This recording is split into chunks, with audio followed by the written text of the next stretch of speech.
How's it going, everybody? I'm TheGamingRaptor, and in today's video, I'm going to be showing you guys my build for the Anvil Hammer in Elden Ring. I honestly enjoy strength weapons, and I honestly forgot that the Anvil Hammer is another awesome strength weapon, man. It deals really good damage with both fire and physical damage. But in today's video, I'm really going to be showing you guys on how you can make this build work and what kind of talismans you can run, and the wonder/slash physic as always. So if you do enjoy today's video, feel free to leave a like and also subscribe to join the Radhan Boss community today. But let's get straight into it. Alright, so the weapon that I'm wielding is the Anvil Hammer. I have this weapon maxed out at +10, and it is a colossal weapon, and it deals both physical and fire damage, so it's more of a split damage kind of weapon. The fire damage comes out of the Ash of War, and this is what the Ash of War looks like.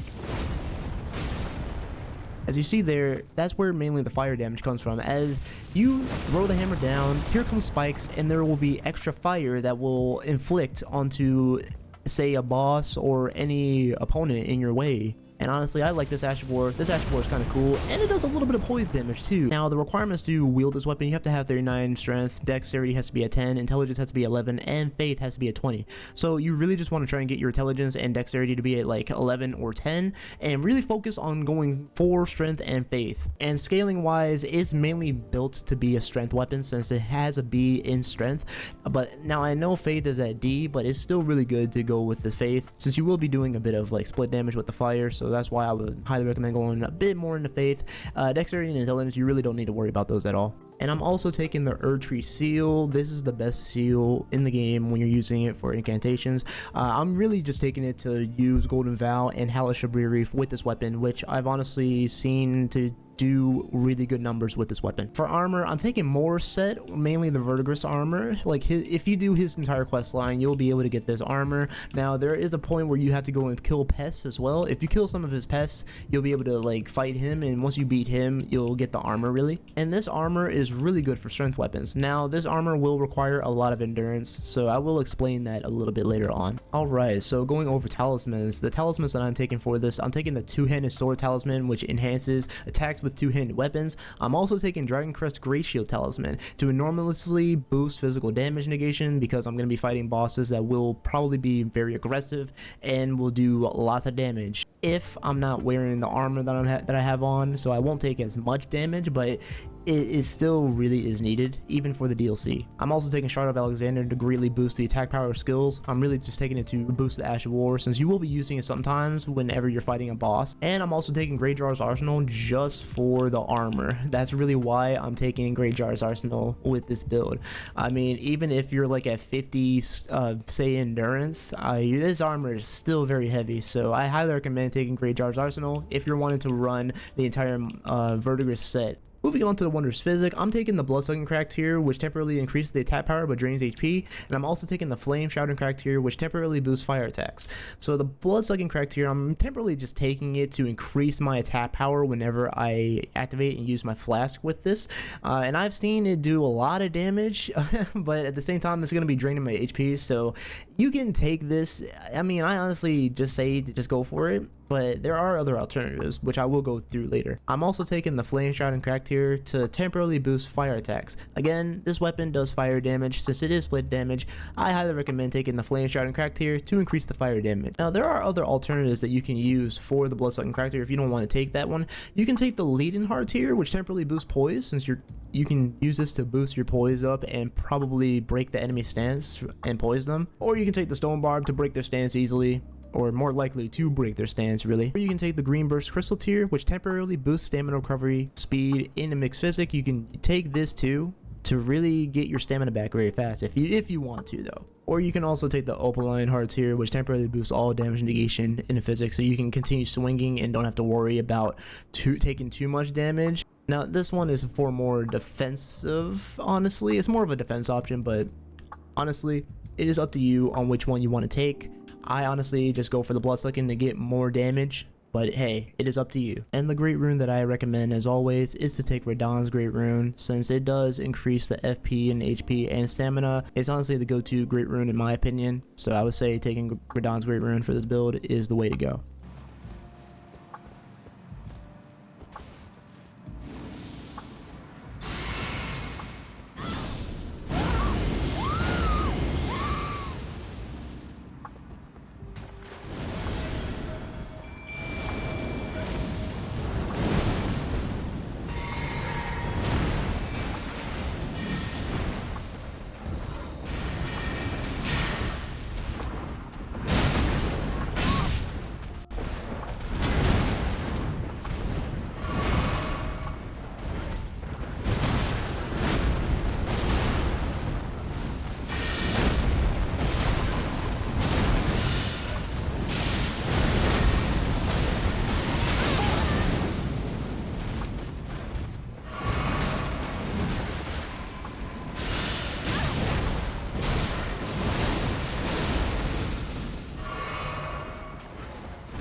Alright, so if you're looking for a level 200 build for this build, here's what I recommend. So for vigor, always go to 60 vigor. Really is good to go to 60 vigor. That way you can take some damage and possibly not get one-shotted.